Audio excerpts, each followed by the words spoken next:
But Rama is also an insecure person who, when Sita came back to him, first she sat through fire. We will come there, don't jump. First let's kidnap her, no. Sita has to sit through a fire to prove that she is pure. For whom? We don't want such a woman. She went and lived with some man somewhere. Now you can't just throw away your wife and send her to a jungle. It's like just objectifying her. Well, then you're against Gautam Buddha, you're against Rama, everybody. Moving on. No, you must see the words that he's uttered.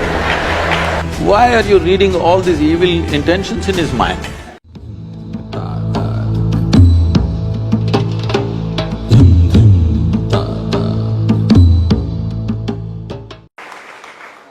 Moving on to the mythology.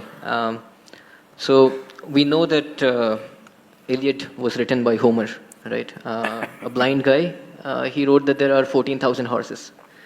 But since we know that he could not have seen it for himself, we believe that there's some sort of historical, storytelling going on there. Would you say? But nowadays, all the scriptures, religious scriptures, are taken as gospel. So should we also believe that there is myth making in Ramayana, in Mahabharata, and that taking them as gospel rather than just work of literature is wrong? I don't see anybody taking Ramayana and Mahabharata as a gospel. There are certain factions which are… No. They cannot, because they'll get freaked out with confusion.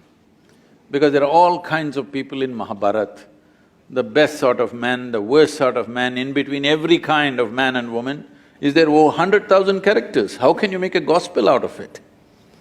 So you said storytelling. I don't know if you've seen the byline of Youth and Truth, not the seriousness of gospel, but the playfulness of gossip, because gossip has always been reliable.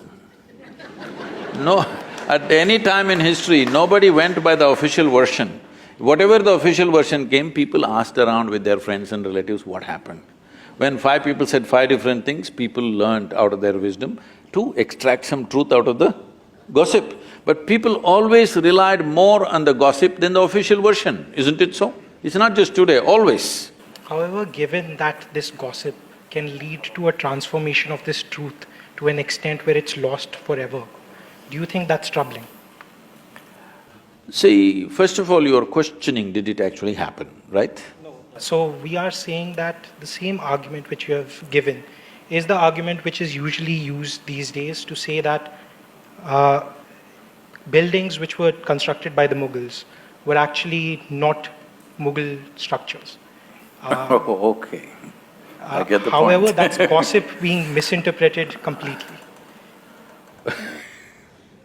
Now, see, if you come further south, people are questioning whether Rama existed or not, okay? This is just a question of poor memory. When the entire nation has been talking about it for thousands of years, now the problem is your trust in printed word is more than the spoken word, that is the whole problem. But you must understand, this is an oral culture. We always transmitted most significant things orally.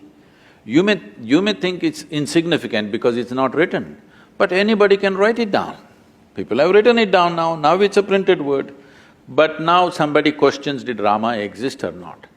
Not in one place, in entire culture, when everybody is talking about the same story with minor variations here and there, it could not have been just made up by all the people. So I guess his point was also by bringing in the Iliad example the same, that the war on Troy did happen, but the fact that Homer says that 14,000 horses were there is clearly not truth. Maybe not. Maybe Ram did exist, but other facts which are… other things… See, we are after all Indians, we invented zero. We have certain freedom in using number of zeros. We're taking liberty with that. Don't… see whether 6,000–7,000 years ago, whether 100,000 men fought or 10,000 men fought, doesn't make a difference. The way the story is said in this country is not for its facts, but for its truth. you're trying to bring out a certain truth. The fact of it, whether 100,000 men fought, 10,000 men fought, what does it matter? You don't have to manage that war today, it's over.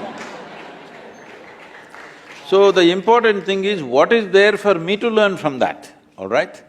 If that's a question mark, we can go ahead with that. I guess that was his point itself, that when you look at religious texts, as you would learn from See, don't call them religious texts, this is nation's history. So let's say if you look at another piece of literature, you would derive learnings from it. Literature is different, history is different. Literature can be fiction. History is written in a dialectical way so that it's always relevant for you. I'm saying 6,000 years ago, whether a man existed or not, what's my problem? Unless he has something to contribute to my life today, isn't it? However, if history has been written and the facts of the history are not clear, then See, this is what I'm saying. The fact is like this. Suppose 6,000 years ago, Rama had a wife whose name was not Sita. What's my problem? we are not questioning whether the name was… Not only the name, I'm saying, okay, he was not… his father's name was not that, it was something else. He was somebody else. What does it matter We to are me? even questioning the sequence of events over here. You can. How they… See, sequence of events also you can question, but what I'm asking is, a 6,000-year-old drama, if it got little mixed up, it is not your problem. The problem is just this, is there something for us to get from that? That's all the thing is. Now, why we are worshipping Rama in this country is, he's not a super success.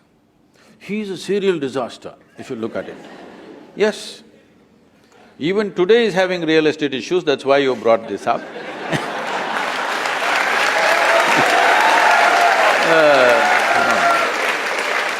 But it is not today alone, it's not today alone. Right from the beginning of his life, he is in trouble and trouble and trouble and trouble. See, he is rightfully a king. He's coronated at the age of 17 or 18. He marries a princess, and within 1 or 2 years, he's sent to the forest.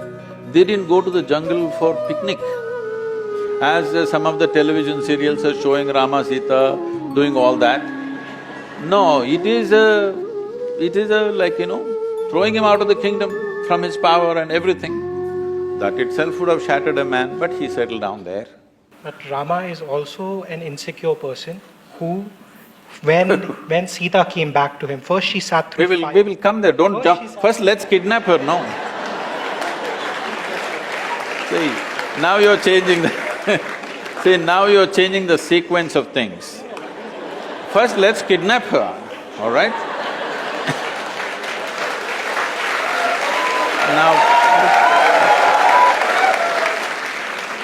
Now the Sri Lankan people come and kidnap his wife and go away. After all, he is a king. If somebody steals his wife and takes her away some 3,000 kilometers down south, there's no GPS to even find out where is Sri Lanka, all right?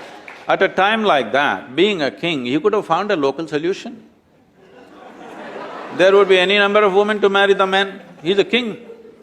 But he goes in search of her, not with a big army, just him and his brother, like ordinary people.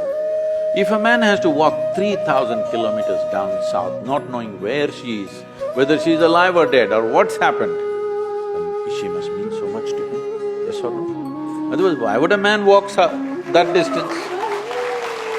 Now, he goes there, he forms a Tamil army, don't forget this.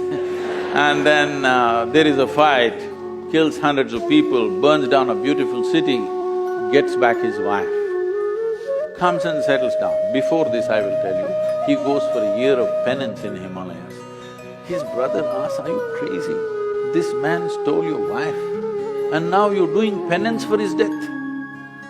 He said he had 10 basic qualities, Ravana. Killing those 9 which were horrendous qualities, no penance for me, no repentance for that. But he was also a great devotee and I killed that also. So 1 year of penance the man goes for. This is not a… And then he settles down and his wife is pregnant. You must understand, for a king, his wife is pregnant means it's not just about a child, it's a progeny for his empire and there are many things involved. No sonogram, so he doesn't know whether it's a girl or a boy or boys or girls or anything. But once again a political situation evolves where he has to send his wife to the forest, which you are saying is insecurity. Not that part. Then- So we can even begin from the first point in which, after he rescues Sita, Sita has to sit through a fire to prove that she is pure, For whom? so that other people will accept her. Because Rama cared about how people saw him. Rama, when he came back, a random dhobi in your kingdom said that Sita, I am not like Ram who will keep a woman in my house who might have a child which is not mine. For this, Rama sends away Sita again to the forest. That is the insecurity you're talking about. At any point, Rama wanted his people to love him. No, let's come to this properly. Today in our country there are many kinds of things. I'm asking you, do you want a leader for this nation who puts the people of this nation above his own family and his personal love? I'm asking you. Or do you want a Dhritarashtra, at any cost my son? You want a man who puts the citizens of this country above his family. This is not just another woman for him. He went and fought a battle for her, walked 3,000 kilometers. This is not just another woman. He is living for her, but still he sends her back to the jungle when she's pregnant, knowing fully well that it could be his future for this kingdom. And he's putting… see, it's not just about a dhobi, this is what your mistake… you're taking these things literally. When a dhobi said, what it is being said is ordinary people are talking like this. Ordinary people have no trust in the king, that he's just brought some woman from somewhere and he's made her our queen, because queen is seen as a mother to the nation. We don't want such a woman as our mother, that's what they're saying. She went and lived with some man somewhere. This is what the people of those times are saying. So if the king says, I don't care what you think, I love my wife and keep her, that would be not a good king, not a good administrator. So he is putting his people above somebody that he loves very, very dearly, and she's pregnant. It's not a small thing for him, it means a world. But still, he sends her to the jungle. This should be bowed down to, this is why we bow down to the man. No? Please say it. No, why? He has something to say, please. So there are different types of responsibilities of you as a person. As a king, there are different responsibilities, and as a human, as a family member, you have different responsibilities. Now you can't just throw away your wife and send her to a jungle. It's like just objectifying her. It's not treating her like another human who's pregnant, who will need different things and have promised her different things. Well, then you're against Gautam Buddha, you're against Rama, everybody. But you need to understand this in the right context, that is, if this woman didn't mean anything to her, he wouldn't have traveled down to Sri Lanka, fought a battle and brought her back, isn't it? It was his pride about what… How can you? His pride you could have got, he could have got 100 wives around him if he wished, but he went for this person who means so much to him. Moving on… No, you must see the words that he's uttered. You must see the words he uttered about Sita, what she means to him, how he cried to Lakshmana and what he said. Actions are way more important. Why are you reading all these evil intentions in his mind that he did not express anywhere? He did not express… With our words, we can say anything. See, as far as you are concerned, you know only what you read. You don't know anything else about his life, neither me nor you, all right? Perfect. So, from what you read, nowhere does it say that he was insecure. Nowhere does it say he went for his pride. Nowhere does it say that… No, everywhere it says very clearly, let me tell you, the reason why he is worshipped today is, though life threw disasters after disasters at him, the man never became resentful, never became hateful, never became angry. He did not become a recluse either. He went about fulfilling every duty that he has to do. With a personal pain and grief that he is carrying all his life, the man went about doing the best he can do for his praja of the day. If this is being accused of being as pride and this,